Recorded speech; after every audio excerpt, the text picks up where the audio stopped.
Magandang araw mga kabiyahero. Kumusta na po kayo?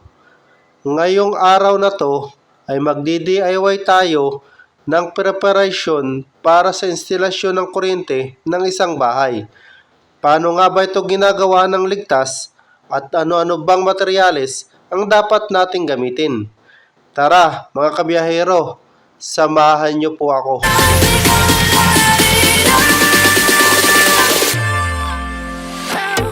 Sa stage po na to, nagpre-prepare po tayo para po sa entrada ng ating electrical.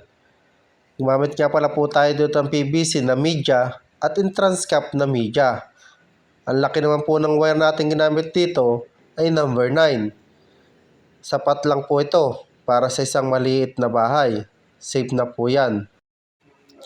Ito naman po yung gagamitin natin na funnel box. Ito po ay 2-pole plug-in na meron pong 4 na branches. Yan po siya.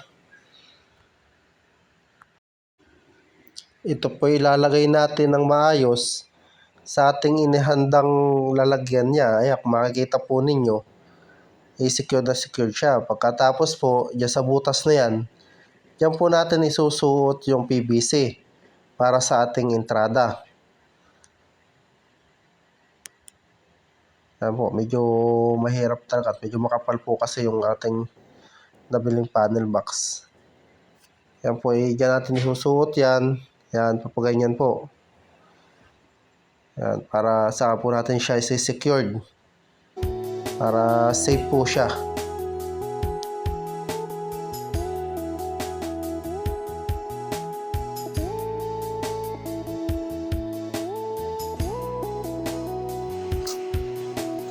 Dito naman po sa stage na to, naghahanda naman po tayo ng isa pang hose. Yan ang po ang ginamit naman po natin dito, isang flexible hose para po talaga sa electrical. Yan naman po ay para sa pangalawa po nating branches, papunta po yan sa mga switch. Yan po ang hinahanda natin. Kung mapapansin nyo po, ang paggawa po ng electrical, paghahanda po, ay sinasabay po yan sa pagpapalitada. Nagpapalitada na po ako pagkatapos po ng may handa po yung mga yan para natatabunan po ng maayos at naisi-secured. Ganyan po yan.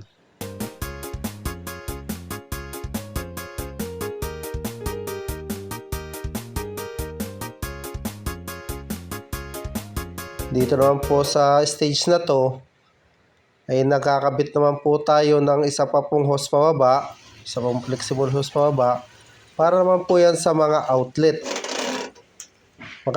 Dapat po kasi magkakabukod yung kanilang mga circuit breaker para in any case na gusto po ninyong patayin yung branch na yon para sa outlet lang, mapapatay mo po siya. Kung gusto nyo para lamang sa ilaw, magagawa po natin.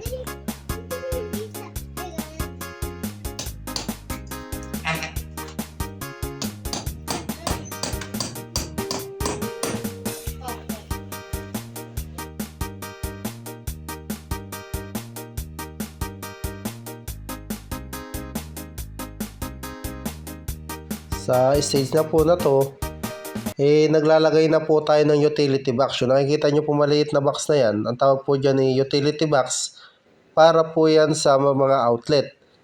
Ganon din po yan para sa mga switch. Karaniwan po, pagka switch naman is horizontal po. Makikita nyo po yan, ang pagkakalagay ko yan is vertical po. Ganyan po yan. Pagkatapos po nating maikabit ang ating mga utility box, yan po ay kailangan na po nating lagyan ng semento para po ma-secured siya. Ganyan po dapat. Yan po ang tamang pag-aabang o pag-prepare ng kuryente para sa ginagawa pong bahay. Kailangan po talaga siya is nakabaon sa pader nang sa ganun po ay iwas aberya, iwas disgrasya.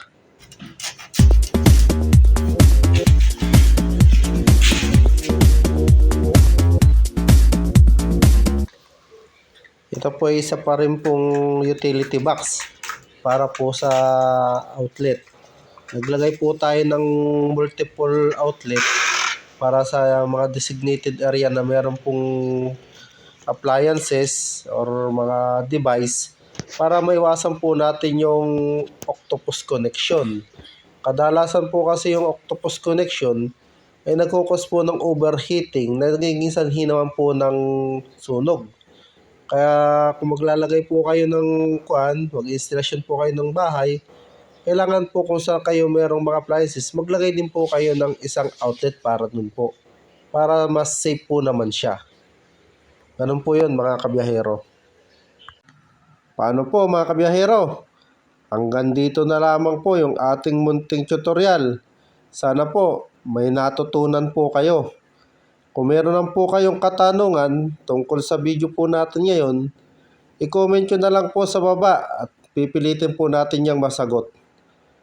Hanggang sa susunod po natin mga videos, baka naman po pwedeng makahingi dyan ng isang like, share, and subscribe. Pakihit na rin po yung notification bell at nang updated naman po kayo sa mga susunod pa po nating mga videos. Marami pong salamat at God bless. Mabuhay po kayong lahat.